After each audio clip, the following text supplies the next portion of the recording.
ഇന്നത്തെ വചന ധ്യാനത്തിനായി നമുക്ക് എബ്രായർക്ക് എഴുതിയ ലേഖനം 2-ാം അധ്യായത്തിലേക്ക് വരാം. എബ്രായർക്ക് എഴുതിയ ലേഖനം 2-ാം അധ്യായം.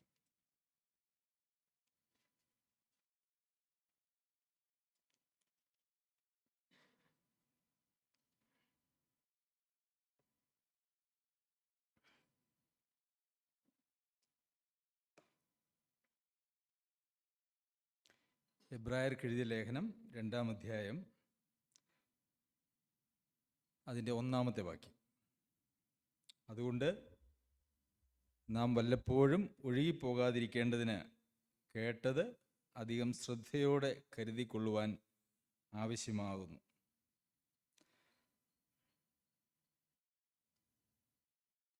അതുകൊണ്ട് നാം വല്ലപ്പോഴും ഒഴുകിപ്പോകാതിരിക്കേണ്ടതിന് കേട്ടത് അധികം ശ്രദ്ധയോടെ കരുതിക്കൊള്ളുവാൻ ആവശ്യമായിരിക്കുന്നു. എന്താണ് ഒഴുകിപ്പോവുക എന്ന് പറഞ്ഞാൽ? നമുക്ക് ഒഴുകിപ്പോകാനായിട്ട് കഴിയുമോ? കഴിയുമെന്നുള്ളത് കൊണ്ടാണല്ലോ അങ്ങനെ എഴുതിയിരിക്കുന്നത്. എന്താണ് ഈ ഒഴുകിപ്പോവുക എന്ന് പറഞ്ഞാൽ വചനത്തിൽ ഉദ്ദേശിച്ചിരിക്കുന്നത് അല്ലെങ്കിൽ അർത്ഥമാക്കിയിരിക്കുന്നത്?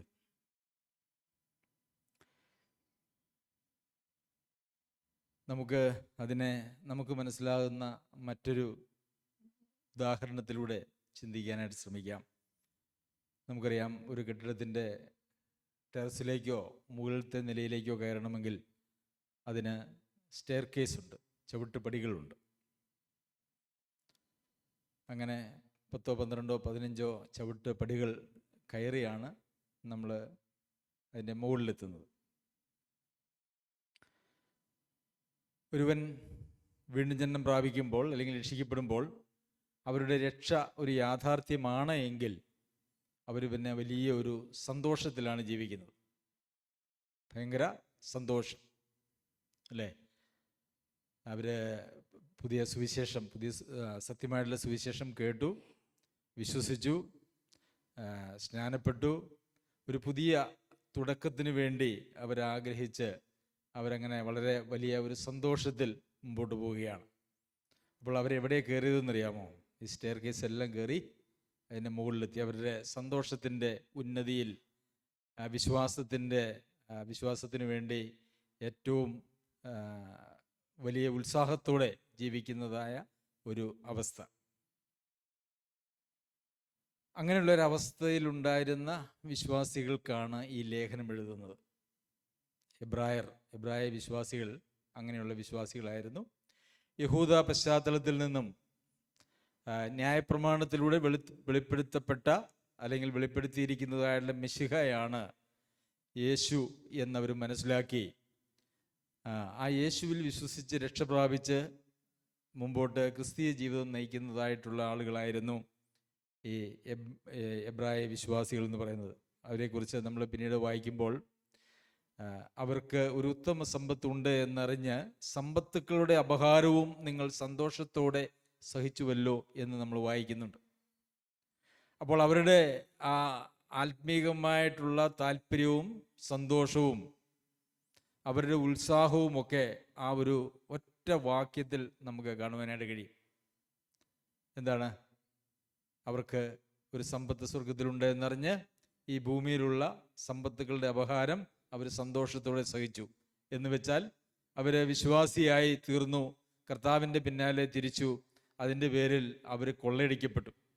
ഒരുപക്ഷെ അവർക്ക് അവരുടെ ഭവനത്തിൽ നിന്നുള്ളതായ സമ്പത്തിൻ്റെ ഷെയർ അവർക്ക് കിട്ടാതെ വന്നതായിരിക്കാം. അതല്ല എങ്കിൽ വിശ്വാസത്തിൻ്റെ പേരിൽ അവരെ അവരുടെ നാട്ടിൽ നിന്നും ഓടിച്ചു കളഞ്ഞതായിരിക്കാം.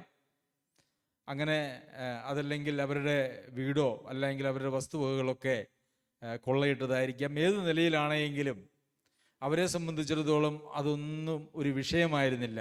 നമ്മളോട് വായിക്കുന്നത് നിങ്ങൾ സന്തോഷത്തോടെ സഹിച്ചുവല്ലോ. സഹിച്ചു എന്നല്ല, മറിച്ച് അവർ സന്തോഷത്തോടെ സഹിച്ചു. അപ്പോൾ അവരെവിടെയാണ് ഇപ്പോൾ നിൽക്കുന്നത്? അവരുടെ വിശ്വാസത്തിൻ്റെ നല്ല ശക്തിയിലാണ്, ഉത്സാഹത്തിലാണ്, ഉന്മേഷത്തിലാണ്. അവരെ തകർക്കാനായിട്ട് ആർക്കും കഴിയുകയില്ല. അങ്ങനെ നിൽക്കുന്നതായിട്ടുള്ള വിശ്വാസികൾക്ക് പിന്നീട് വന്നതായിട്ടുള്ള ഒരു പ്രശ്നം.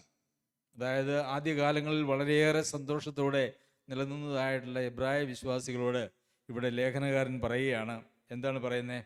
അതുകൊണ്ട് നാം വല്ലപ്പോഴും ഒഴുകിപ്പോകാതിരിക്കേണ്ടതിന് കേട്ടത് അധികം ശ്രദ്ധയോടെ കരുതിക്കൊള്ളുവാൻ ആവശ്യമാകുന്നു. നമുക്ക് നമ്മുടെ ജീവിതത്തിൽ നാം രക്ഷിക്കപ്പെട്ട കാലഘട്ടത്തെക്കുറിച്ച് ഒന്ന് ചിന്തിച്ചാൽ, അന്ന് ഉണ്ടായിരുന്നതായിട്ടുള്ള ഉത്സാഹം, സന്തോഷം, തീഷ്ണത, ആത്മാവിലുള്ള എരിവ്, ഇതൊക്കെ ഒന്ന് ആലോചിച്ചാൽ വളരെ അധികമായിരുന്നു എന്ന് നമുക്കറിയാം, അല്ലേ? സഹോദരി സ്തോത്രം ചെയ്തപ്പോൾ ഉപയോഗിച്ച ഒരു പദം എന്നെ ഏറെ ശ്രദ്ധിച്ചു, ആകർഷിച്ചു.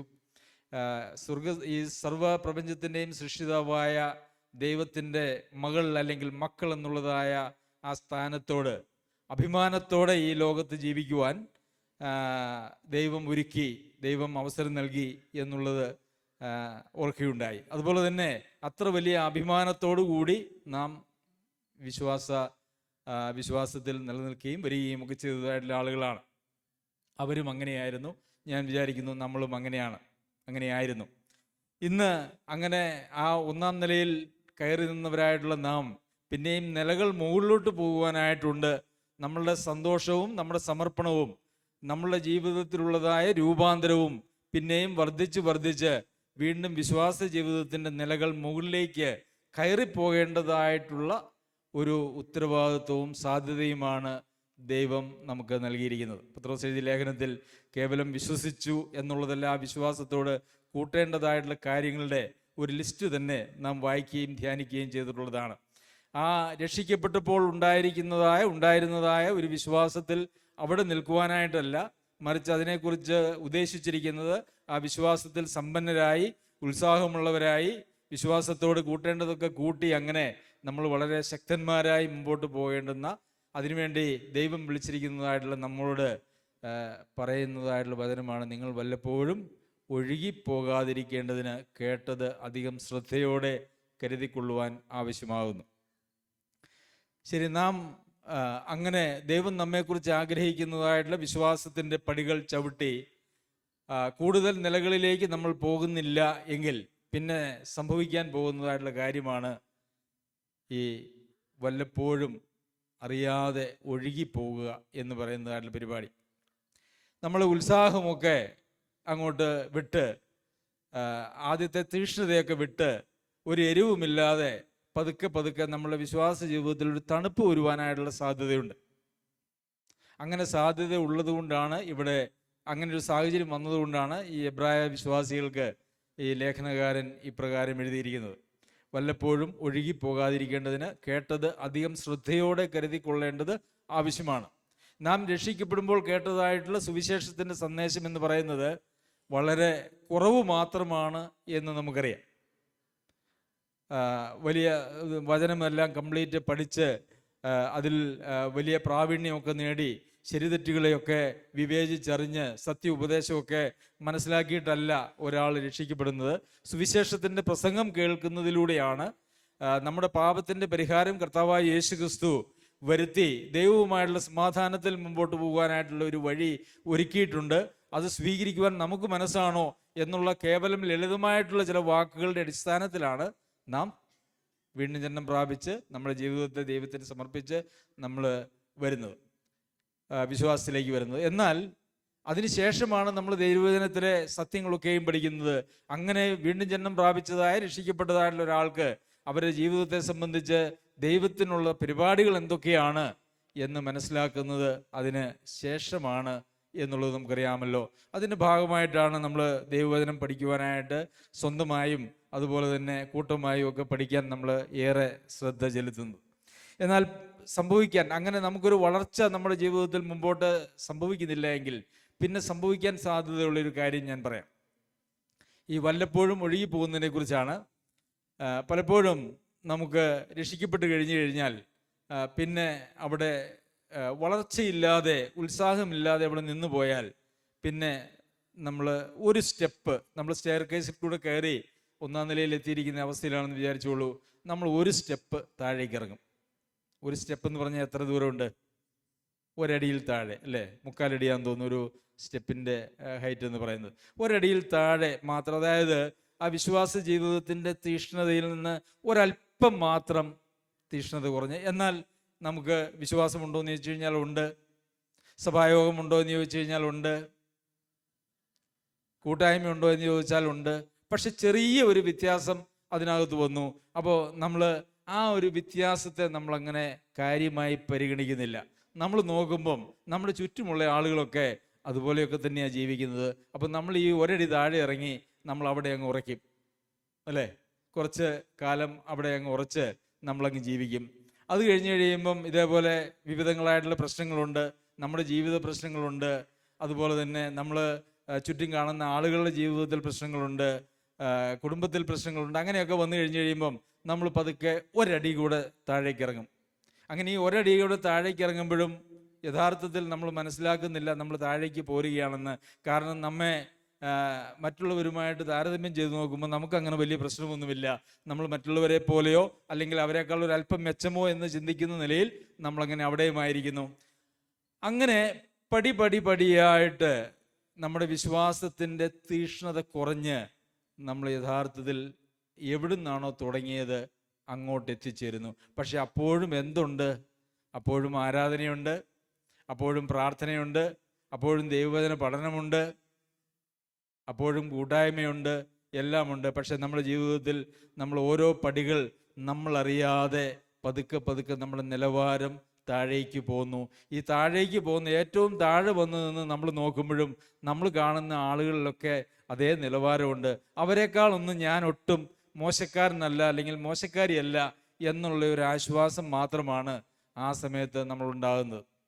അപ്പോൾ വല്ലപ്പോഴും അങ്ങനെ ഒഴുകിപ്പോകാതിരിക്കേണ്ടതിന് നാം കേട്ടത് അധികം ശ്രദ്ധയോടെ കരുതിക്കൊള്ളുവാൻ ആവശ്യമാകുന്നു എന്നാണ് നമുക്ക് ഇവിടെ വായിക്കുവാനായിട്ട് സാധിക്കുന്നത്. ഇന്ന് ക്രിസ്തീയ ലോകത്തിൽ യഥാർത്ഥത്തിൽ വിശ്വാസികൾ മാത്രമല്ല, മറിച്ച് ഈ സഭയിൽ ശുശ്രൂഷ ചെയ്യുന്ന ദൈവവചനം പഠിപ്പിക്കുന്നതായിട്ടുള്ള ആളുകളും ഇതുപോലെ പടിപടിയായി താഴേക്കിറങ്ങി ഇപ്പോൾ വളരെ വളരെ മോശമായ ഒരു തലത്തിൽ ജീവിക്കുന്ന ആളുകളായി തീർന്നിട്ടുണ്ട് എന്നുള്ളത് നമുക്കറിയാമല്ലോ. ഈ അടുത്ത ദിവസങ്ങളിലും അങ്ങനെയുള്ള പല പേര് കേട്ട ആളുകളെക്കുറിച്ചുള്ള വാർത്തകൾ ഒരുപക്ഷെ നിങ്ങൾ ശ്രദ്ധിച്ചിട്ടുണ്ടാവും എന്ന് ഞാൻ വിചാരിക്കുന്നു.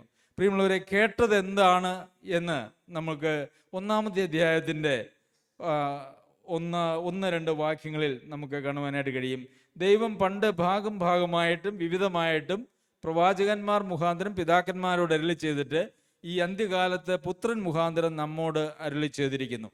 അപ്പോൾ പ്രവാചകന്മാർ മുഖാന്തരം എബ്രായ വിശ്വാസികളോട് എഴുതുന്നതുകൊണ്ടാണ് ആ ഒരു നിലയിൽ എഴുതിയിരിക്കുന്നത്. അവരുടെ പിതാക്കന്മാർ അബ്രാഹാം, ഇസ്ഹാക്ക്, യാക്കോബ് മുതലായ പിതാക്കന്മാരോട് പ്രവാചകന്മാർ മുഖാന്തരം അവർ അരുളി ചെയ്തു.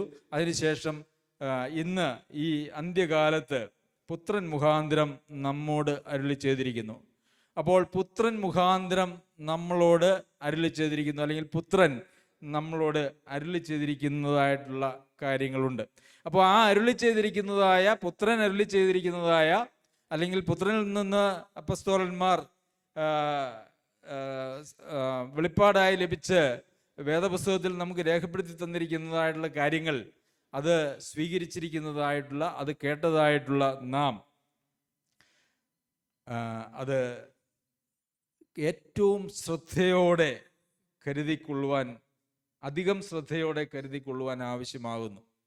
അപ്പോൾ ആ പ്രവാചകന്മാർ മുഖാന്തരം അരുളി ചെയ്തിട്ട് പുത്രൻ മുഖാന്തരം ഈ അന്ത്യകാലത്ത് നമ്മളോടും അരുളി ചെയ്തു. ആ അരുളി ചെയ്തതായിട്ടുള്ള കാര്യങ്ങൾ അധികം ശ്രദ്ധയോടെ കരുതിക്കൊള്ളണം എന്ന് വെച്ച് കഴിഞ്ഞാൽ അതിലൊരല്പം പോലും വെള്ളം ചേർക്കുവാനായിട്ട് പാടില്ല. ആ പുത്രൻ അരുളി ചെയ്തതായിട്ടുള്ള ആ ഒരു കാര്യത്തിൽ നിന്നും ഒരല്പം പോലും താഴേക്ക് വരുവാനായിട്ട് പാടില്ല. അത് ഏറ്റവും ശ്രദ്ധയോടെ കരുതിക്കൊള്ളണം എന്നാണ്. പ്രിയമുള്ളവരെ, അങ്ങനെ ഏറ്റവും ശ്രദ്ധയോടെ കേട്ട കാര്യങ്ങളെ കരുതിക്കൊണ്ടാൽ മാത്രമേ നമുക്ക് ക്രിസ്തീയ ജീവിതത്തിൽ മുമ്പോട്ട് പോകുവാനായിട്ട് കഴിയുള്ളൂ എന്ന് നമുക്കറിയാമല്ലോ. അപ്പോൾ 3-ാം അധ്യായം, എബ്രായർക്ക് എഴുതിയ ലേഖനം 3-ാം അധ്യായത്തിലേക്ക് വരുമ്പോൾ അതിൻ്റെ 12 മുതലുള്ള ചില വാക്യങ്ങൾ നമുക്ക് ഇപ്രകാരം വായിക്കാം. സഹോദരന്മാരെ, ജീവനുള്ള ദൈവത്തെ ത്യജിച്ച്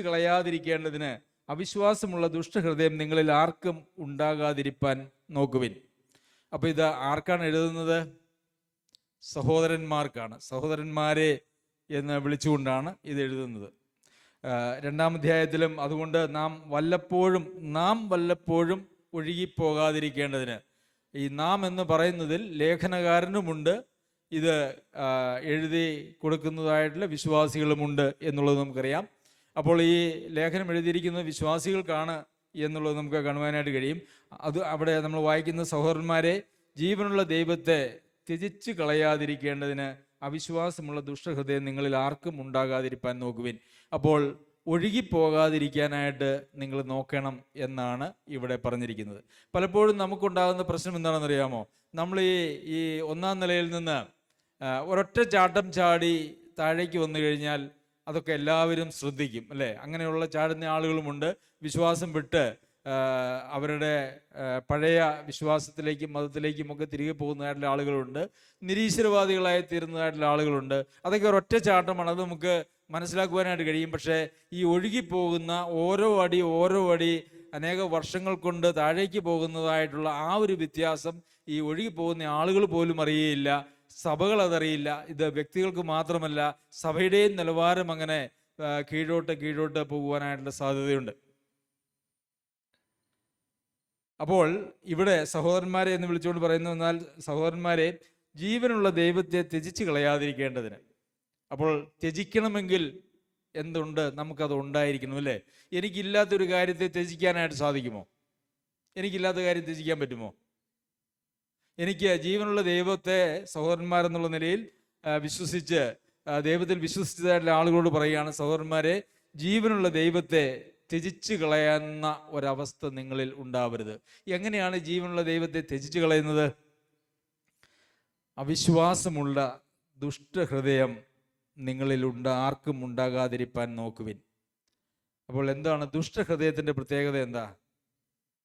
ജീവനുള്ള ദൈവത്തെ ത്യജിച്ച് കളഞ്ഞ അവിശ്വാസം വന്ന ആളുകളുടെ ഹൃദയത്തെയാണ് യഥാർത്ഥത്തിൽ ദുഷ്ടഹൃദയം എന്ന് പറയുന്നത്.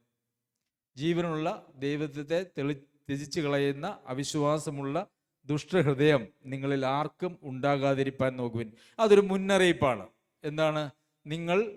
നിങ്ങളുടെ സ്വത്തുക്കളുടെ അപഹാരം പോലും സന്തോഷത്തോടെ സഹിച്ചതായിട്ടുള്ള ആളുകളാണ്. പക്ഷെ നിങ്ങളുടെ ജീവിതത്തിൽ വരാൻ സാധ്യതയുള്ളൊരു കാര്യമുണ്ട്. എന്താണ്? ജീവനുള്ള ദൈവത്തെ ത്യജിച്ച് കളയുന്ന അവിശ്വാസമുള്ള ദുഷ്ടഹൃദയം നിങ്ങളിൽ ഉണ്ടാവാം. ഇതെങ്ങനെ ഒരു ദിവസം കൊണ്ടുണ്ടാകുന്ന ഒരു കാര്യത്തെക്കുറിച്ചല്ല.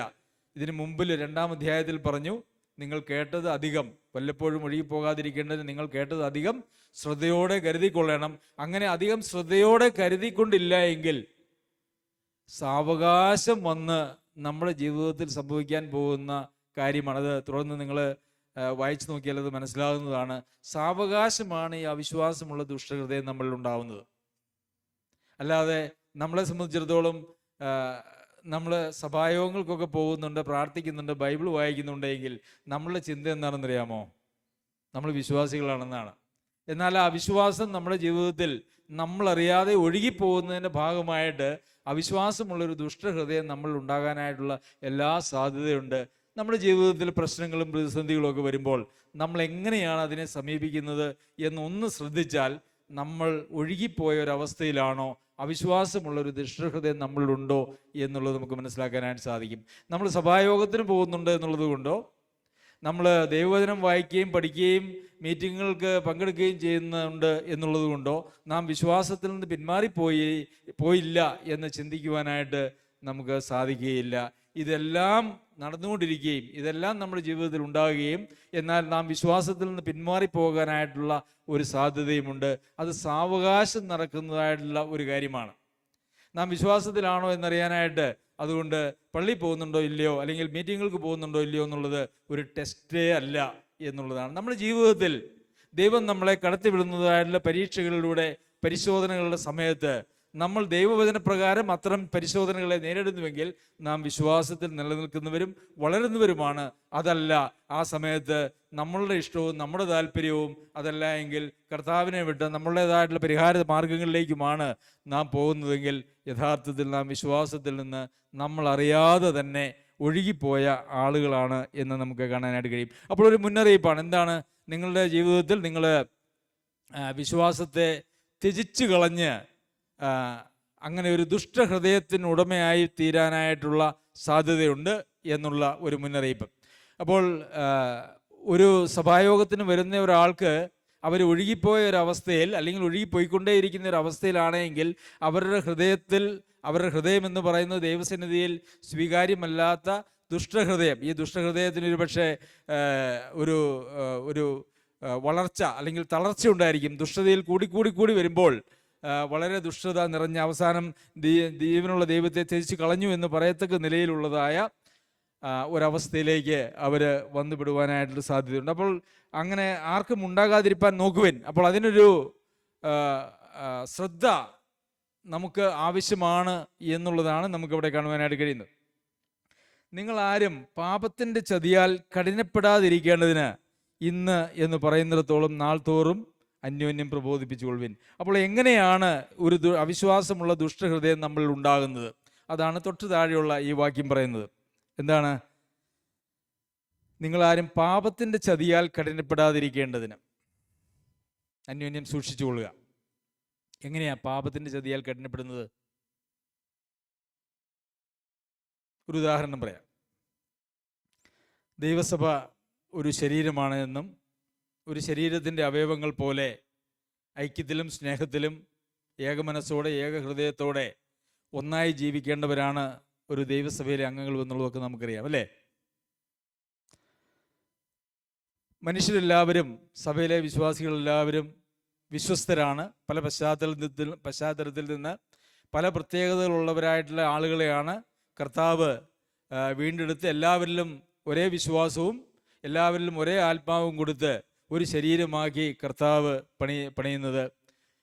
ഒരു ആത്മീക യാഗം കഴിക്കത്തക്ക ആത്മീക ഗ്രഹമായി കർത്താവ് പണിതുകൊണ്ടിരിക്കുകയാണ്. അപ്പോൾ അങ്ങനെ ഇരിക്കുമ്പം വ്യത്യസ്തരാണ് എന്ന് പറഞ്ഞല്ലോ. അപ്പോൾ നമുക്ക് ഏതെങ്കിലും ഒരു സഹോദരൻ്റെയോ അല്ലെങ്കിൽ സഹോദരിയുടെയോ പെരുമാറ്റം നമുക്ക് കൊണ്ട് സുഖിച്ചില്ല, നമ്മുടെ നാട്ടുഭാഷയിൽ പറഞ്ഞാൽ സുഖിച്ചില്ല, അല്ലെങ്കിൽ ഇഷ്ടപ്പെട്ടില്ല. അപ്പം നമുക്ക് എന്താ തോന്നുക? നമ്മുടെ ഉള്ളിൽ ഒരു ഇഷ്ടക്കേട്, അല്ലേ? ഒരു നീരസം, ഈ ആൾ ശരിയല്ല എന്നുള്ളൊരു തോന്നൽ, അങ്ങനെയൊക്കെ വരും, അല്ലേ? അങ്ങനെ തോന്നിക്കഴിഞ്ഞാൽ പിന്നെ അപ്പം നമ്മൾ എന്താ ചെയ്യുക? നമ്മുടെ ചിന്ത എന്താ? ആ ആള് മോശമാണ്, ആളത്ര ശരിയല്ല, ആ ആൾ ചെയ്യുന്നത് പോലെയൊന്നും ഞാൻ ചെയ്യുന്നില്ല, അതുകൊണ്ട് ഞാൻ അവരെക്കാൾ മെച്ചമാണ്, അല്ലേ? അങ്ങനെയൊക്കെയല്ലേ നമ്മുടെ ചിന്ത വരുന്നത്. അത് കഴിഞ്ഞ് പിന്നെ നമ്മൾ ശ്രദ്ധിക്കാൻ തുടങ്ങും. നാളെ നമുക്കിഷ്ടമില്ലാത്ത ആളെ ഇഷ്ടമില്ലാത്ത വെച്ച് തൊട്ടതെല്ലാം കുറ്റം, അങ്ങനെ കേട്ടിട്ടില്ലേ? അപ്പോൾ പിന്നെ അദ്ദേഹത്തിൻ്റെ വായിൽ നിന്ന് വരുന്നതോ അല്ലെങ്കിൽ അദ്ദേഹത്തിൻ്റെ പെരുമാറ്റത്തേക്ക് അങ്ങനെ ശ്രദ്ധിച്ച് നോക്കിയിരിക്കുക, എന്തെങ്കിലും കുറ്റമുണ്ടോ എന്ന്. അങ്ങനെ നമ്മൾ ഒരു സഹോദരനെ വിധിക്കുന്ന, അദ്ദേഹത്തിനെ ഒരു പ്രതിപക്ഷത്ത് നിർത്തുന്ന, അല്ലെ, ശരീരത്തിൻ്റെ അവയവങ്ങളാണെന്ന് പറയുമ്പോൾ പ്രതിപക്ഷത്ത് നിർത്തുന്ന ഒരവസ്ഥയിലേക്ക് നമ്മൾ അങ്ങ് കടന്നു പോകും. നമുക്കത് എന്ത് തോന്നും? ആ സഹോദരൻ തെറ്റിപ്പോയൊരു സഹോദരനാണ്, ഞാൻ ശരിയുമാണ്. നമ്മുടെ ചിന്താഗതി അങ്ങനെയല്ലേ വരുന്നേ? അദ്ദേഹം തെറ്റിപ്പോയതായിട്ടുള്ള ഒരാൾ. പിന്നെ നമ്മൾ അടുത്തത് എന്താ ചെയ്യുക? നമുക്ക് സഭയിൽ വേണ്ടപ്പെട്ട സൗഹൃദമൊക്കെ ഉള്ള ആളുകളുടെ അടുത്ത് ചെന്നിട്ട് നമ്മൾ പറയും, എന്താ അറിഞ്ഞോ ആ സഹോദരൻ അല്ലെങ്കിൽ ആ സഹോദരി ഇങ്ങനെയൊക്കെ ചെയ്തു, ആൾ ശരിയല്ല എന്ന് പറഞ്ഞു, അല്ലേ? അങ്ങനെയൊക്കെ പറഞ്ഞ് ഇത് ഒരു വ്യാധി പോലെ ഇത് സഭയിൽ അങ്ങ് പടരുകയാണ്. അങ്ങനെ വ്യാധി, നമ്മുടെ സഭയെക്കുറിച്ചല്ല, ഇവിടെ അങ്ങനെ ഒരു പ്രശ്നമില്ല കേട്ടോ. അങ്ങനെ വ്യാധി പോലെ പടർന്ന് എല്ലാവരെയും ഗ്രസിച്ച് ഇത് ഓരോരുത്തരും മറ്റുള്ളവരെ, പലരും അങ്ങോട്ടും ഇങ്ങോട്ടുമെല്ലാം ഈ നിലയിൽ ഇഷ്ടപ്പെടാത്തതായിട്ടുള്ള അല്ലെങ്കിൽ ദുഷിക്കുന്നതായിട്ടുള്ള വിധിക്കുന്നതായിട്ടുള്ള ഒരു മനോഭാവത്തിലേക്ക് വന്നു കഴിയുമ്പോൾ ആ സഭയെ ഒരു സഭ എന്ന് വിളിക്കാനായിട്ട് കഴിയുകയില്ല. അപ്പോൾ ആദ്യമേ തന്നെ എവിടെയായിരുന്നു പരിഹാരമുണ്ടാകേണ്ടത്? അങ്ങനെ ഒരു സഹോദരന് ഒരു തെറ്റ് വന്നു എന്ന് തോന്നിയാൽ ആദ്യം തന്നെ നമുക്കൊരു പങ്കുണ്ട്. എന്താണ്? നമുക്ക് ആ സഹോദരന് വേണ്ടി പ്രാർത്ഥിക്കാം. ആ സഹോദരനെ കൂടുതൽ സ്നേഹിച്ച് സഹോദരൻ്റെ അടുത്ത് പോയിരുന്ന് അല്ലെങ്കിൽ അങ്ങനെ അവരുമായിട്ടുള്ള സ്നേഹത്തിൻ്റെ ആ ഒരു ബന്ധമൊക്കെ വന്നു കഴിഞ്ഞ് കഴിയുമ്പോൾ എന്താ സംഭവിക്കുക? നമുക്ക് സ്വാതന്ത്ര്യം കിട്ടും അല്ലേ? എല്ലാവരെയും സ്നേഹിക്കണമെന്നുള്ളത് കൽപ്പനയാണ്. എന്നാൽ നമ്മൾ ആരെയെങ്കിലുമൊക്കെ തിരുത്താനായിട്ട് പോകുന്നുണ്ടെങ്കിൽ അവിടെ ഒരു എക്സ്ട്രാ സ്നേഹം ആവശ്യമാണ്. സ്നേഹിക്കുന്നുണ്ട് എന്നുള്ളത് അവർക്ക് ബോധ്യപ്പെടേണ്ടതും ആവശ്യമാണ്. അപ്പോൾ അങ്ങനെ അവരെ തിരുത്തി അവരെ മുമ്പോട്ട് കൊണ്ടുവരുന്നതിന് പകരം നമ്മൾ എന്ത് ചെയ്തു? നമ്മൾ അവരെ പ്രതിപക്ഷത്ത് നിർത്തി അവരെക്കുറിച്ച് നമ്മളുടെ ഹൃദയത്തിൽ തന്നെ ആദ്യം ഒരു കയ്പുണ്ടാക്കി, ആ കയ്പിനെ വളർത്തി, ആ കയ്പ് എന്നിട്ട് മറ്റ് പലരിലേക്കും നമ്മളങ്ങോട്ട് പകർന്നു കൊടുത്ത് അങ്ങനെ ഒരാളെ വളരെ മോശക്കാരനായിട്ട് ചിത്രീകരിച്ചിരിക്കുന്നു. എന്നിട്ട് പിന്നെ നമ്മളിതൊക്കെ മനസ്സിൽ വെച്ചുകൊണ്ടിരുന്ന് നമ്മൾ ഞായറാഴ്ച വരും, ഞായറാഴ്ച വന്നിട്ട് നമ്മൾ അപ്പം നുറുക്കും ഇല്ലേ? ഇല്ലേ? ശരിയല്ലേ? നമ്മളെക്കുറിച്ചല്ല ഇവിടെ ഞാൻ ഈ നമ്മളെന്ന് പറയുമ്പോൾ നിങ്ങൾ ആരും തെറ്റിദ്ധരിക്കരുത്. നമ്മളിവിടുത്തെ കാര്യമല്ല പറയുന്നത്. നമ്മളെല്ലാവരും പല സഭകളിൽ അങ്ങനെ അംഗങ്ങളായിരുന്ന ആളുകളാണ്. അപ്പോൾ നമുക്കിതെല്ലാം പരിചയമുണ്ട്. ലോകത്തിൽ സംഭവിക്കുന്നൊരു കാര്യം എന്നുള്ള നിലയിലാണ് ഞാൻ അതിനെക്കുറിച്ച് പറയുന്നത്. അപ്പോൾ അപ്പം നുറുക്കുമ്പോൾ നമ്മളെന്താ പറയുന്നത്? ഞങ്ങളെല്ലാവരും ഐക്യത്തിലാണ്, ഒരപ്പം പോലെ ഞങ്ങളെല്ലാവരും ചേർന്നിരിക്കുന്നവരാണ്, അതിൽ നിന്ന് പങ്കെടുക്കുന്ന ഞങ്ങളെല്ലാവരും ഒരു ശരീരത്തിൻ്റെ അവയവങ്ങളാണ്. ഉള്ളിലെന്താ ഉള്ളേ? വെറുപ്പ്. ഈ വെറുപ്പ് എത്ര പേരിലേക്ക് പകർന്നിട്ടുണ്ട്? ആകാവുന്നിടത്തോളം ആളുകളിലേക്ക് അത് പകർന്നിട്ടുണ്ട്. ഇതുപോലെ പലര് അങ്ങോട്ടും ഇങ്ങോട്ടും പലരെക്കുറിച്ചും പറഞ്ഞു കഴിഞ്ഞാൽ അതിൻ്റെ അവസാനം എന്തായിരിക്കും? സഭയുടെ അവസാനം എന്താ? അല്ലെങ്കിൽ സഭയുടെ അവസ്ഥ എന്താ? അല്ലേ? അന്യോന്യം സ്നേഹമില്ല, അന്യോന്യം ബന്ധമില്ല, അന്യോന്യം ആരും ആരെയും പരിഗണിക്കുന്നില്ല, ആരെയും സ്നേഹിക്കുന്നില്ല. എന്നിട്ട് പക്ഷെ നമുക്ക് എന്തുണ്ട്? സഭായോഗമുണ്ട്, വചന ശുശ്രൂഷയുണ്ട്, അപ്പം നുറുക്കലുണ്ട്. പക്ഷെ നമുക്ക് ഇതൊന്നും ഒരു കുഴപ്പമായിട്ട് നമുക്ക് തോന്നാറില്ല അല്ലേ? എനിക്ക് ഒരു സഹോദരനോട് എൻ്റെ ഉള്ളിലൊരു പകയുണ്ടായി, അയ്യോ ഞാനൊരു തെറ്റുകാരനാണല്ലോ എന്ന് തോന്നാറുണ്ടോ? നമ്മൾക്ക് എന്താ തോന്നാറുള്ളത്? ആ സഹോദരൻ അല്ലെങ്കിൽ ആ സഹോദരി തെറ്റുകാരിയാണല്ലോ എന്നുള്ളതാണ് നമുക്ക് തോന്നാൻ സാധ്യതയുള്ളത്. ആ പക ഉണ്ടായ ഞാൻ തെറ്റുകാരനോ തെറ്റുകാരിയോ ആണ് എന്നുള്ളത് നമുക്ക് പലപ്പോഴും തോന്നാറില്ല എന്നുള്ളതാണ് സത്യം. ശരി, കഠിനപ്പെട്ടു പോകുന്നത് അങ്ങനെയാണ്. നമ്മുടെ പാപത്തെക്കുറിച്ച് നമുക്ക് ബോധമില്ല, മറ്റുള്ളവരുടെ ചെറിയ കാര്യങ്ങളെക്കുറിച്ച് പോലും നമുക്ക് നല്ല സുബോധമുണ്ട്. പ്രിയമുള്ളവരെ, ഇന്നത്തെ ലോകത്തിലെ സഭകളുടെയൊക്കെ ഒരവസ്ഥ എന്ന് പറയുന്നത് ഇതാണ്. അപ്പോൾ പാപമാണ് നമ്മെ ചതിക്കുന്നത് അല്ലേ? പാപത്തിൻ്റെ ചതിയാൽ കഠിനപ്പെടാതിരിക്കേണ്ടതിന്. പാപം ചതിക്കുമോ? മനുഷ്യർ ചതിക്കുന്നതിനെ കുറിച്ച് നമുക്കറിയാം അല്ലേ? മനുഷ്യർ അങ്ങോട്ടും ഇങ്ങോട്ടും ചതിക്കുന്നതിനെ കുറിച്ച് നമുക്കറിയാം. പാപവും ചതിക്കും. പാപത്തിന് ഇവിടെ ഒരു ആളത്വം കൽപ്പിച്ചിരിക്കുന്നതാണ് നമ്മൾ കാണുന്നത്. പാപം ചതിക്കുമെന്നാണ് പറയുന്നത്. പാപം എങ്ങനെയാണ് ചതിക്കുന്നത്? പാപത്തിൻ്റെ ഉപജ്ഞാതാവ് അല്ലെങ്കിൽ പാപത്തിൻ്റെ അടിമയായിരിക്കുന്ന പിശാചാണ് ചതിക്കുന്നത് എന്നുള്ളത് നമുക്കറിയാമല്ലോ. പിശാച് എപ്പോഴും നമുക്ക് വാഗ്ദത്തം ചെയ്യുന്നത് എന്താണെന്നറിയാമോ? ഏറ്റവും നല്ലതാ. അത് ശ്രദ്ധിച്ചിട്ടുണ്ടോ? പിശാച് മനുഷ്യന് വാഗ്ദത്തം ചെയ്യുന്നതെല്ലാം ഭയങ്കര നമ്മളെ ആകർഷിക്കുന്ന വലിയ കാര്യങ്ങളാണ് എപ്പോഴും പിശാച് വാഗ്ദത്തം ചെയ്യുന്നത്. കർത്താവ് വാഗ്ദത്തം ചെയ്തിരിക്കുന്നത് എന്താ? ഈ ഭൂമിയിലെ കാര്യമാണ് ഞാൻ പറയുന്നത്. കർത്താവ് ഈ ഭൂമിയിൽ വാഗ്ദത്തം ചെയ്തിരിക്കുന്നത് കഷ്ടങ്ങളും വേദനകളും പ്രയാസങ്ങളും ദുഃഖങ്ങളും എല്ലാം, അപ്പോഴൊക്കെ സന്തോഷിച്ചുകൊള്ളാനും പറഞ്ഞിട്ടുണ്ട്. പിശാച് എന്താ വാഗ്ദത്തം ചെയ്യുന്നത്? ആദമിന് എന്താ വാഗ്ദത്തം ചെയ്തത്? ആദമഹവ്വമാർക്ക് എന്താ വാഗ്ദത്തം ചെയ്തേ? ദൈവത്തെ പോലെ ആയിത്തീരും. അപ്പോൾ ഈ ലോകത്തിൽ നമ്മെ വളരെ സമൃദ്ധിയും സന്തോഷവും അങ്ങനെയുള്ള എല്ലാമുള്ള ആളുകളായിട്ട് ഞാൻ തീർക്കാം എന്ന് പറഞ്ഞുകൊണ്ട് പിശാച് ഏറ്റവും നല്ലത് വാഗ്ദത്തം ചെയ്യും. കർത്താവ് വാഗ്ദത്തം ചെയ്തതാണെങ്കിൽ വളരെ മോശമാണ്. പക്ഷെ ഇതിൻ്റെ അന്ത്യം എന്തായിരിക്കും എന്നറിയാവോ? ഏറ്റവും നല്ലത് വാഗ്ദത്തം ചെയ്ത് അതിൻ്റെ പിന്നാലെ പോയ ആളുകൾ നിത്യമായിട്ടുള്ള നാശത്തിലേക്കും, എന്നാൽ ഈ ലോകത്തിൻ്റെ സമ്പന്നതകളൊന്നും വാഗ്ദത്തം ചെയ്യാതെ കർത്താവിനോട് ചേർന്ന് കഷ്ടമനുഭവിച്ച് ആ കർത്താവിൻ്റെ കഷ്ടത്തിൽ കുറവായിട്ടുള്ളത് നമ്മുടെ ശരീരത്തിൽ പൂരിപ്പിച്ചങ്ങനെ പോകുന്ന ആളുകൾക്ക് നിത്യമായിട്ടുള്ള സന്തോഷവും സമാധാനവും. ഏറ്റവും നല്ലത് വാഗ്ദത്തം ചെയ്തത് ഏറ്റവും മോശം തരുന്ന ആളാണ് പിശാച്. ഏറ്റവും മോശം വാഗ്ദത്തം ചെയ്ത് ഏറ്റവും നല്ലത് തരുന്നതാണ് കർത്താവ്. ശരി, അപ്പം പാപത്തിൻ്റെ ചതി അതാണ്. നല്ലതാണ് എന്നാണ് നമുക്ക് തോന്നുക. ഇതാണ് യോഗ്യമെന്ന് നമ്മുടെ ബുദ്ധി നമ്മളോട് പറഞ്ഞു തരും. ഒരുപക്ഷെ നമ്മുടെ കൂടെയുള്ള ആളുകൾ നമ്മളോട് പറഞ്ഞു തരും. അതിനുള്ള ന്യായങ്ങളൊക്കെ പറഞ്ഞു തരും. പക്ഷേ അതിൻ്റെ അന്ത്യം എത്തുമ്പോഴാണ് അതിൻ്റെ ദോഷം എന്ത് എന്നുള്ളത് മനസ്സിലാക്കുവാനായിട്ട് സാധിക്കുകയുള്ളൂ. അപ്പോൾ പാപത്തിൻ്റെ ചതിയാൽ കഠിനപ്പെട്ട് കഴിഞ്ഞാലുണ്ടല്ലോ പിന്നെ ഭയങ്കര പ്രശ്നമാണ്. നമുക്ക് മാനസാന്തരപ്പെടാനായിട്ട് സാധിക്കുകയില്ല. മാനസാന്തരപ്പെടാൻ സാധിക്കാത്ത വിധത്തിൽ മനുഷ്യൻ്റെ ഹൃദയം കഠിനപ്പെട്ടു പോകാനായിട്ടുള്ള സാധ്യതയുണ്ട്. ദൈവമക്കളുടെ ഹൃദയം കഠിനപ്പെടുകയില്ല എന്നാരും ചിന്തിക്കേണ്ട. ദൈവമക്കളെക്കുറിച്ച് പറയുന്നതായിട്ടുള്ള കാര്യങ്ങളാണ് ഇത് എന്നുള്ളത് നമുക്കറിയാമല്ലോ. പാപത്തിൻ്റെ ചതിയാൽ കഠിനപ്പെടാനായിട്ടുള്ള സാധ്യതകൾ എല്ലാവർക്കുമുണ്ട് എന്നുള്ളത് നമ്മൾ മനസ്സിലാക്കണം. അതുകൊണ്ട് എന്ത് ചെയ്യണം? ഇന്ന് എന്ന് പറയുന്നിടത്തോളം നാൾ തോറും അന്യോന്യം പ്രബോധിപ്പിച്ചുകൊള്ളുവിൻ. അന്യോന്യം പാപത്തിൻ്റെ ചതിയാൽ കഠിനപ്പെടാതിരിക്കേണ്ടതിന് അന്യോന്യം, ഇന്ന് എന്ന് പറയുന്നിടത്തോളം അന്യോന്യം നമ്മൾ പ്രബോധിപ്പിക്കണം എന്നാണ് ദൈവത്തിൻ്റെ വചനം നമ്മളോട് സംസാരിക്കുന്നത്. എന്നിട്ട് പറയുകയാണ്, ആദ്യ വിശ്വാസം അവസാനത്തോളം മുറുകെ പിടിച്ചുകൊണ്ടാൽ നാം ക്രിസ്തുവിൽ പങ്കാളികളായി തീർന്നിരിക്കുന്നുവല്ലോ. അപ്പോൾ ആദ്യ വിശ്വാസം നമ്മൾ അവസാനത്തോളം മുറുകെ പിടിക്കേണ്ടത് ആവശ്യമാണ്. അത് ഇടയ്ക്ക് ഇട്ട് കളഞ്ഞു പോകുവാനായിട്ട് ഒരിക്കലും പാടില്ല എന്ന് നമ്മൾ കാണുന്നു. ശരി, എബ്രായർക്ക് എഴുതിയ ലേഖനം തന്നെ അതിൻ്റെ 12-ാം അധ്യായത്തിൻ്റെ 15 മുതലുള്ള വാക്യങ്ങളിൽ നമുക്ക് മറ്റൊരു കാര്യം കാണുവാനായിട്ട് കഴിയും.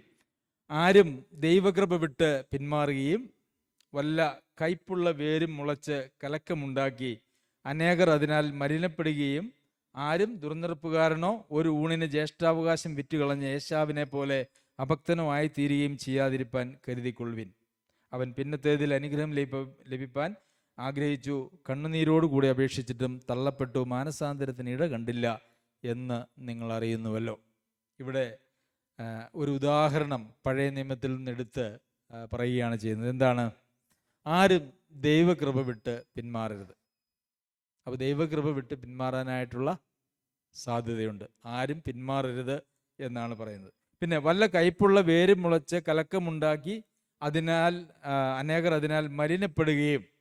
അപ്പോൾ കയ്പുള്ള ഒരു വേര് മുളച്ച് എന്തുണ്ടാകും? കലക്കമുണ്ടാക്കി. അപ്പോൾ ഈ പ്രശ്നങ്ങളൊക്കെ ഉണ്ടാകുമ്പോൾ അത് വളരെ ചെറുതാണ്, അല്ലേ? നമ്മളുടെ മനസ്സിൽ ഒരു പക്ഷേ യാഥാർത്ഥ്യമല്ലാത്തത് അല്ലെങ്കിൽ ഒരു അല്പം യാഥാർത്ഥ്യമുള്ളതായ ഒരു കാര്യം നമ്മളുടെ മനസ്സിൽ അങ്ങനെ പതുക്കെ ഇട്ട് തരും, അല്ലെങ്കിൽ നമ്മുടെ ജഡം നമുക്കതങ്ങനെ നൽകി തരും. അപ്പോൾ നമ്മൾ എന്ത് ചെയ്യും? അതിനെ പതുക്കെ വളരാനായിട്ട് അനുവദിക്കും. വെള്ളമൊക്കെ ഒഴിച്ച് അതല്ലേ നമ്മൾ പിന്നെ ശ്രദ്ധിക്കുകയാണ് എന്തെല്ലാം പ്രശ്നങ്ങൾ ആർക്കെല്ലാം ഉണ്ട്, സഭയിൽ ആർക്കെല്ലാം എന്തെല്ലാം പ്രശ്നങ്ങളുണ്ട് എന്നുള്ളതൊക്കെ നമ്മളങ്ങനെ പരിശോധിച്ച് നമ്മൾ ആ ചെറിയ വേരിനെ നമ്മൾ വളവും വെള്ളവും ഒക്കെ ഒഴിച്ച് പ്രകാശമൊക്കെ കൊടുത്ത് നമ്മളതിനെ വളർത്തി വന്ന് അതെന്താവും? ഒരു വലിയ വൃക്ഷമായിട്ട് തീരും. അതിനാൽ അനേകർ മലിനപ്പെടും. ഒരാളിൽ ആരംഭിക്കുന്നതായിട്ടുള്ള ഒരു പ്രശ്നം അത് അനേകർ മലിനപ്പെടുന്നതിലേക്ക് അത് എത്തിച്ചേരുന്നു എന്നാണ് നമുക്കിവിടെ കാണാനായിട്ട് കഴിയുന്നത്. ശരി, ആരും ദുർനിറപ്പുകാരനോ പിന്നെ ഒരു ഊണിന് ജ്യേഷ്ഠാവകാശം വിറ്റുകളഞ്ഞ ഏശാവിനെ പോലെ അഭക്തനായി തീരുകയും ചെയ്യാതിരിപ്പാൻ നോക്കിക്കൊള്ളുവിൻ. ഒരു ഊണിന് ജ്യേഷ്ഠാവകാശം വിറ്റുകളഞ്ഞു. ജ്യേഷ്ഠാവകാശം എന്ന് പറഞ്ഞാൽ നമുക്കറിയാം, പഴയ നിയമത്തിൽ ജ്യേഷ്ഠാവകാശത്തിൻ്റെ പ്രത്യേകതകളെക്കുറിച്ച് ബ്രദർ കഴിഞ്ഞ ദിവസം പഠിപ്പിക്കുകയുണ്ടായി. അതൊരു പൗരോഹിത്യ അവകാശമാണ്. അത് ഒരു കുടുംബത്തിൻ്റെ പുരോഹിതൻ എന്നുള്ള നിലയിൽ, ഒരു ആത്മീയ ശുശ്രൂഷകൻ എന്നുള്ള നിലയിൽ ഉള്ള വലിയ ഒരു സ്ഥാനമാണത്. അതുപോലെ തന്നെ പ്രിയമുള്ളവർ, നാം എല്ലാവരും രാജകീയ പുരോഹിത വർഗമാണ്, അല്ലേ? നമ്മളങ്ങനെയല്ലേ വായിക്കുന്നത്? നമ്മളെല്ലാവരും രാജകീയ പുരോഹിത വർഗമാണ്. നാം എല്ലാവരും പുരോഹിതന്മാരാണ്. ഒരു ഊണിന് ജ്യേഷ്ഠാവകാശം വിറ്റുകളഞ്ഞു എന്നാണ് ഏശാവിനെ പോലെ ഏശാവിനെ കുറിച്ച് നമ്മൾ വായിക്കുന്നത്. നമ്മുടെ ആ പൗരോഹിത്യ ശുശ്രൂഷ, പുരോഹിതന്മാരെന്നുള്ള നിലയിൽ നാം ദൈവസന്നിധിയിൽ ജീവിക്കുന്നതായിട്ടുള്ള ജീവിതവും ശുശ്രൂഷയും പലപ്പോഴും നാം വിറ്റുകളയുന്നത് ഒരു ഊണിനാണ്. ചിന്തിച്ചിട്ടുണ്ടോ? എന്ന് വെച്ചാൽ ഒരല്പലാഭത്തിന് വേണ്ടി നമ്മൾ നമ്മുടെ പൗരോഹിത്യ ശുശ്രൂഷ നമ്മൾ പലപ്പോഴും വേണ്ടാന്ന് വെക്കുന്നു, അല്ലെങ്കിൽ അതിനെ ത്യജിച്ചു കളയുന്നു, അല്ലെങ്കിൽ അതിനെ ഗൗനിക്കാതിരിക്കുന്നു എന്നുള്ളതാണ് സത്യം. ജീവിതത്തിൽ ദൈവകൽപ്പനകളെ ലംഘിച്ച് നമ്മളുടെ ജഡത്തിൻ്റെ ഇഷ്ടത്തിനോ അതല്ലെങ്കിൽ മറ്റാളുകളുടെ ആരുടെയെങ്കിലും സമ്മർദ്ദത്തിനോ നാം വഴങ്ങി നാം മുമ്പോട്ട് പോകുമ്പോൾ നമ്മൾ ചെയ്യുന്നത് എന്താണെന്നറിയാമോ? ഒരല്പലാഭത്തിന് വേണ്ടി, ഒരല്പ നേട്ടത്തിന് വേണ്ടി ആ പൗരോഹിത്യ ശുശ്രൂഷ ദൈവം നമ്മെ ഏൽപ്പിച്ചിരിക്കുന്നത് നമ്മൾ തള്ളിക്കളയുകയാണ് ചെയ്യുന്നത്. അതിനുശേഷം ഏശാവിനെ കുറിച്ച് നമ്മൾ വായിക്കുന്നത് എന്താ? പിന്നത്തേതിൽ അനുഗ്രഹം ലഭിപ്പാൻ ആഗ്രഹിച്ച് കണ്ണുനീരോടുകൂടി അപേക്ഷിച്ചിട്ടും തള്ളപ്പെട്ടു, മാനസാന്തരത്തിന് ഇട കണ്ടില്ല എന്ന് നിങ്ങൾ അറിയുന്നുവല്ലോ. ഏശാവിന് പിന്നെ മാനസാന്തരത്തിന് ഇട കണ്ടോ? പിതാവിൻ്റെ അടുക്കൽ ചെന്ന് എനിക്ക് ഒരു അനുഗ്രഹവുമില്ലേ എന്ന് ചോദിച്ച് നിലവിളിക്കുന്നതായിട്ടുള്ള ഏശാവിനെ നമുക്ക് കാണുവാനായിട്ട് സാധിക്കും. പ്രിയമുള്ളവരെ, ദൈവം നമുക്ക് തന്നിരിക്കുന്നതായിട്ടുള്ള ആ പൗരോഹിത്യ ശുശ്രൂഷ, ദൈവമക്കൾ എന്നുള്ളതായിട്ടുള്ള വലിയ സ്ഥാനം, കർത്താവിൻ്റെ സഹോദരന്മാർ എന്നുള്ളതായിട്ടുള്ള വലിയ സ്ഥാനം ഈ ലോകത്തിലെ താൽക്കാലികമായിട്ടുള്ള നേട്ടങ്ങൾക്കോ താൽക്കാലികമായിട്ടുള്ള മോഹങ്ങൾ പൂർത്തീകരിക്കുന്നതിന് വേണ്ടിയോ നാം വിട്ടുകളഞ്ഞാൽ ഒരു പക്ഷേ മാനസാന്തരത്തിന് പോലും ഇട കണ്ടില്ല എന്ന് വരുവാനായിട്ടുള്ള സാധ്യതയുണ്ട്. കാരണം വല്ലപ്പോഴും ഒഴുകി ഒഴുകി ഒഴുകി നമ്മൾ തിരിച്ചു പോകാൻ കഴിയാത്ത വിധം കെണിയിലായിപ്പോയി എന്ന് പറയുന്ന സാഹചര്യമുണ്ടാവും. തെസ്സലോനിക്ക ലേഖനം നമ്മൾ പഠിച്ചപ്പോൾ, രണ്ടാമത്തെ ലേഖനം അതിൻ്റെ 2-ാം അധ്യായത്തിൽ നമ്മൾ പഠിക്കുകയുണ്ടായി, ഭോഷ്ക് വിശ്വസിക്കുമാറ് വ്യാജത്തിൻ്റെ വ്യാപാര ശക്തിയെ ദൈവം അയക്കുന്നു. സത്യത്തെ സ്നേഹിച്ച് രക്ഷിക്കപ്പെടുവാൻ കൂട്ടാക്കായാൽ ദൈവം ഭോഷ്ക് വിശ്വസിക്കുമാറ് വ്യാജത്തിൻ്റെ വ്യാപാര ശക്തിയെ അയക്കുന്നു. അത് പറഞ്ഞിരിക്കുന്നത് പുറത്തുള്ള ആളുകൾക്കൊന്നുമല്ല, അത് അകത്തുള്ള ആളുകൾക്ക് തന്നെയാണ്. കർത്താവിനെ വിട്ട്, കർത്താവിൻ്റെ വചനത്തെ വിട്ട്, ഈ ജ്യേഷ്ഠാവകാശം അല്ലെങ്കിൽ ഈ പൗരോഹിത്യാവകാശമൊക്കെ വിട്ടിട്ട് നമ്മളുടെ സ്വന്തം ഇഷ്ടത്തിനും അല്ലെങ്കിൽ ഈ ലോകത്തിൻ്റെ ഇഷ്ടത്തിനുമൊക്കെ അനുസരിച്ച് നമ്മൾ മുമ്പോട്ട് പോയാൽ ഒരു പക്ഷേ നമ്മൾ എത്തിപ്പെടുന്നതായിട്ടുള്ളൊരവസ്ഥ എന്ന് പറയുന്നത് തിരിച്ച് മാനസാന്തരപ്പെടാൻ പോലും കഴിയാത്തതായിട്ടുള്ളൊരവസ്ഥയായിരിക്കും. ദൈവം തള്ളിക്കളഞ്ഞാൽ, ഭോഷ്ക് വിശ്വസിക്കുവാനായിട്ട് വ്യാജത്തിൻ്റെ വ്യാപാര ശക്തിയെ അയച്ച് ദൈവം തള്ളിക്കളഞ്ഞാൽ പിന്നെ ആ ഒരു മനുഷ്യനെ സംബന്ധിച്ചിടത്തോളം തിരിച്ചുവരവ് എന്ന് പറയുന്നത് ഇല്ല. അതുവരെ മാനസാന്തരപ്പെടാനായിട്ടുള്ള ഒരു അവസ്ഥയുണ്ട്. പ്രിയമുള്ളവരെ, പിന്നത്തേതിൽ അനുഗ്രഹം ലഭിപ്പാൻ ആഗ്രഹിച്ചു കണ്ണുനീരോടുകൂടെ അപേക്ഷിച്ചു, എന്നാൽ തള്ളപ്പെട്ടു, മാനസാന്തരത്തിന് ഇട കണ്ടില്ല എന്ന് നമ്മൾ വായിക്കുന്നുണ്ട്. അങ്ങനെ പറഞ്ഞ് 12-ാം അധ്യായത്തിൻ്റെ 25-ാമത്തെ വാക്യത്തിലേക്ക് വരുമ്പോൾ, അരുളി ചെയ്യുന്നവനെ നിരസിക്കാതിരിപ്പാൻ നോക്കുവിൻ. ഭൂമിയിൽ അരുളി ചെയ്തവനെ നിരസിച്ചവർ തെറ്റി ഒഴിയാതിരുന്നുവെങ്കിൽ സ്വർഗത്തിൽ നിന്ന് അരുളി ചെയ്തവനെ നാം വിട്ടുമാറിയാൽ എത്ര അധികം. അപ്പം നമ്മൾ 1-ാം അധ്യായത്തിൻ്റെ 1-ാം വാക്യത്തിൽ എന്താണ് വായിച്ചത്? ദൈവം പണ്ട് ഭാഗം ഭാഗമായിട്ടും വിവിധമായിട്ടും പ്രവാചകന്മാർ മുഖാന്തരം പിതാക്കന്മാരോട് അരുളി ചെയ്തിട്ട് ഈ അന്ത്യകാലത്ത് പുത്രൻ മുഖാന്തരം നമ്മോട് അരുളി ചെയ്തിരിക്കുന്നു. അവിടെ ഒരു അരുളി ചെയ്യലിനെ കുറിച്ച് നമ്മൾ വായിക്കുന്നുണ്ട്. പുത്രൻ മുഖാന്തരം നമ്മോട് അരുളി ചെയ്തിരിക്കുന്നു. 2-ാം അധ്യായത്തിൽ നമ്മൾ വായിച്ചത് എന്താണ്? കേട്ടത്, അതുകൊണ്ട് നാം വല്ലപ്പോഴും ഒഴുകിപ്പോകാതിരിക്കേണ്ടതിന് കേട്ടത് അധികം ശ്രദ്ധയോടെ കരുതിക്കൊള്ളണം. അതായത് ഈ അരുളി ചെയ്തതായിട്ടുള്ള കാര്യങ്ങൾ അത് വളരെ ശ്രദ്ധയോടെ കരുതിക്കൊള്ളണം. വീണ്ടും 12-ാം അധ്യായത്തിലേക്ക് വരുമ്പോൾ നമ്മൾ എന്താണ് വായിക്കുന്നത്? അരുളി ചെയ്തവനെ നിരസിക്കാതിരിപ്പാൻ നോക്കുവിൻ. ഭൂമിയിൽ അരുളി ചെയ്തവനെ നിരസിച്ചവർ തെറ്റി ഒഴിയാതിരുന്നുവെങ്കിൽ സ്വർഗത്തിൽ നിന്ന് അരുളി ചെയ്യുന്നവനെ നാം വിട്ടുമാറിയാൽ എത്ര അധികം. തെറ്റി ഒഴിയുവാനായിട്ട് സാധിക്കുകയില്ല എന്നാണ് നമുക്ക് അവിടെ കാണുവാനായിട്ട് കഴിയുന്നത്. പ്രിയമുള്ളവരെ, ക്രിസ്തീയ ജീവിതം എന്ന് പറയുന്നത് നമുക്ക് അങ്ങനെ നിസ്സാരമായിട്ട് കണക്കാക്കാനും ജീവിക്കാനും കഴിയുന്നതായിട്ടുള്ള ഒരു ജീവിതമല്ല. സ്വർഗത്തിലെ ദൈവത്തിൻ്റെ മക്കൾ, അവർ ആ സ്വർഗത്തിലെ ദൈവത്തിൻ്റെ സ്വഭാവവും ആ ദൈവത്തിൻ്റെ മഹത്വവും അത് കാണിക്കുന്നവരും ജീവിക്കുന്നവരുമായി ഈ ലോകത്തിൽ ജീവിക്കുവാൻ ആവശ്യമുണ്ട്. 4-ാം അധ്യായത്തിൽ നമ്മൾ വായിക്കുന്നത്, അവൻ്റെ സ്വസ്ഥതയിൽ പ്രവേശിപ്പാനുള്ള വാഗ്ദത്തം ശേഷിച്ചിരിക്കയാൽ നിങ്ങളിൽ ആർക്കെങ്കിലും അത് ലഭിക്കാതെ പോയി എന്ന് വരാതിരിപ്പാൻ നാം ഭയപ്പെടുക. അവൻ്റെ സ്വസ്ഥതയിൽ പ്രവേശിക്കുവാനായിട്ടുള്ള വാഗ്ദത്തം ശേഷിച്ചിരിക്കുന്നു. കർത്താവ് സ്വസ്ഥതയിൽ പ്രവേശിച്ചു, അല്ലേ?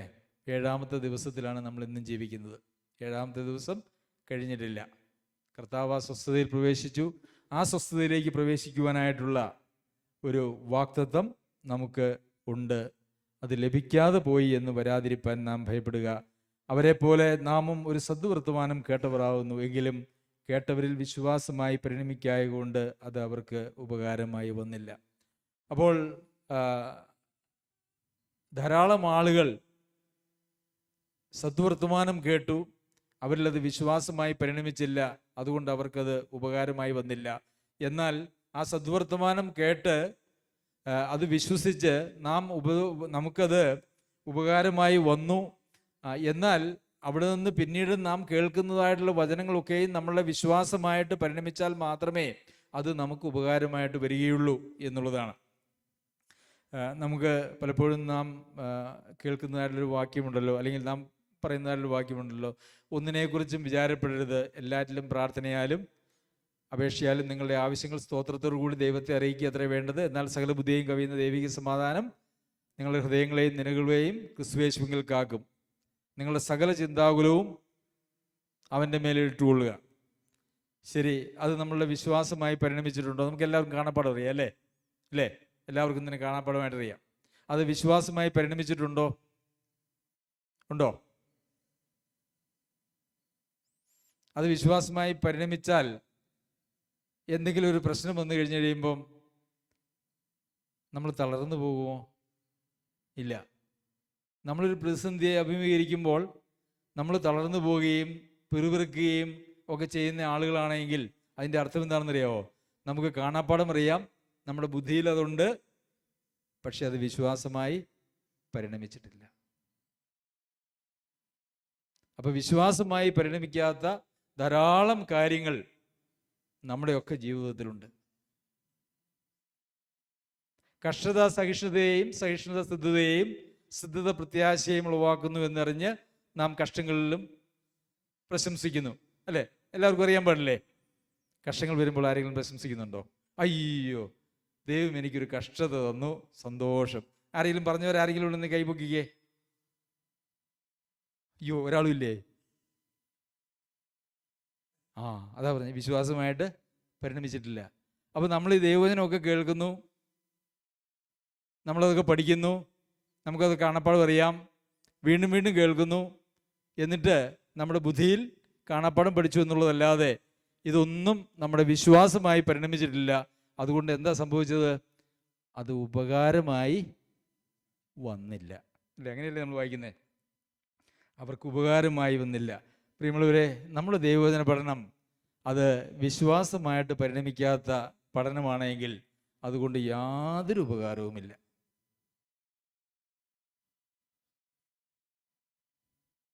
ഉപകാരമില്ലാത്ത ദൈവവചന പഠനം, ഉപകാരമില്ലാത്ത സഭായോഗങ്ങൾ, അല്ലേ? നമ്മൾ നിരന്തരം കേൾക്കുകയും പഠിക്കുകയും ചെയ്യുന്ന കാര്യങ്ങളാണ് ഇതെല്ലാം. അപ്പോൾ നാം ഒഴുകിപ്പോകുന്നത് സാവകാശമാണ്. ഈ ഒഴുകിപ്പോകുന്ന ആളുകൾ, അല്ലെങ്കിൽ ഈ സ്റ്റെപ്പ് ഓരോന്നോരോന്ന്, ഈ ഒരു 12 സ്റ്റെപ്പ് ഉണ്ടെങ്കിൽ ഒരു ആയുഷ്കാലം കൊണ്ടാണ് ഈ 12 സ്റ്റെപ്പ് ആളുകൾ ഇറങ്ങി വരുന്നത്. ആ ഉത്സാഹത്തിൽ, ക്രിസ്ത്യ ജീവിതത്തിൻ്റെ ഉത്സാഹത്തിൽ നാം മുമ്പോട്ട് പോയില്ലെങ്കിൽ. അപ്പോൾ ആരും അങ്ങനെ ഞാൻ ഇറങ്ങി എൻ്റെ ജീവിതത്തിൻ്റെ നിലവാരം, ദൈവം ആഗ്രഹിക്കുന്ന നിലവാരത്തിൽ നിന്ന് ഞാൻ താഴേക്ക് പോകുന്നു എന്ന് പലപ്പോഴും ആളുകൾ അറിയില്ല. വളരെ പതുക്കെയാണ് നമ്മളുടെ ആ ഒരു ക്രിസ്ത്യ ജീവിതത്തിൻ്റെ അധപ്പതനം നടക്കാൻ സാധ്യതയുള്ളത്. നമ്മൾ പലപ്പോഴും സഭായോഗത്തിന് വരാത്തവരെയോ അല്ലെങ്കിൽ വിശ്വാസം വിട്ടു പോയവരെയൊക്കെ അവർ പിന്മാറ്റക്കാരാണെന്ന് പറയും. എന്നാൽ ഒരു കാര്യം ഞാൻ പറയാം, സഭയിൽ വന്നിരിക്കുന്ന ആളുകളാണ് സഭയിൽ നിന്ന് പോയ ആളുകളെക്കാൾ എണ്ണത്തിൽ പിന്മാറ്റക്കാരായിട്ട് കൂടുതലുള്ളത്. പിന്മാറ്റക്കാർ സഭയിൽ പലപ്പോഴും വരുന്ന ആളുകൾ തന്നെയാണ്. കാരണം ഇത് കൂടെയുള്ളവർക്കും ഈ ഒഴുകിപ്പോയി എന്നുള്ളത് മനസ്സിലാകുന്നില്ല. കാരണം എല്ലാവരും ഒരേപോലെയാണ്. ആ നല്ല തീഷ്ണതയിൽ ഒരു സഭ നിന്നില്ലെങ്കിൽ ഈ സഭ ഒന്നാകെയാണ് ഒഴുകിപ്പോകുന്നത്. അപ്പം നമ്മൾ നോക്കുമ്പം എല്ലാവരും 5 വർഷം കഴിഞ്ഞ് കഴിയുമ്പോൾ ഒരു സ്റ്റെപ്പ് താഴെ ഇറങ്ങി, എല്ലാവരും ആ സ്റ്റെപ്പിലാണ്. അപ്പം നമ്മൾ എന്ത് ചെയ്യും? നമ്മളെല്ലാവരും ഒരേപോലെയാണല്ലോ എന്ന് ചിന്തിക്കും. അടുത്ത 5 വർഷം കഴിയുമ്പം അടുത്ത ഒരു സ്റ്റെപ്പിലേക്ക് എല്ലാവരും കൂടെ മാറും. മുകളിൽ നിൽക്കുന്ന ആരെങ്കിലും ഉണ്ടെങ്കിൽ മാത്രമേ നമ്മൾ താഴെയാണല്ലോ എന്ന് ചിന്തിക്കാനായിട്ട് നമുക്ക് കഴിയുകയുള്ളൂ. അങ്ങനെ സഭകൾ ഒഴുകിപ്പോയിരിക്കുന്നതായ, ആളുകളൊക്കെയും ഒഴുകിപ്പോയിരിക്കുന്നതായിട്ടുള്ളൊരു ലോകമാണ് നമ്മളുടെ ലോകം. പ്രിയമുള്ളവരെ, നാം കേൾക്കുന്ന വചനം വിശ്വാസമായി നമ്മുടെ ജീവിതത്തിൽ പരിണമിക്കണം. എന്നാൽ മാത്രമേ അത് ഉപകാരമായിട്ട് വരികയുള്ളൂ. സർവ്വശക്തനായ ദൈവം നമ്മെ എല്ലാവരെയും സഹായിക്കട്ടെ. അവൻ്റെ അതിപരിശുദ്ധ നാമം വാഴ്ത്തപ്പെടുമാറാകട്ടെ.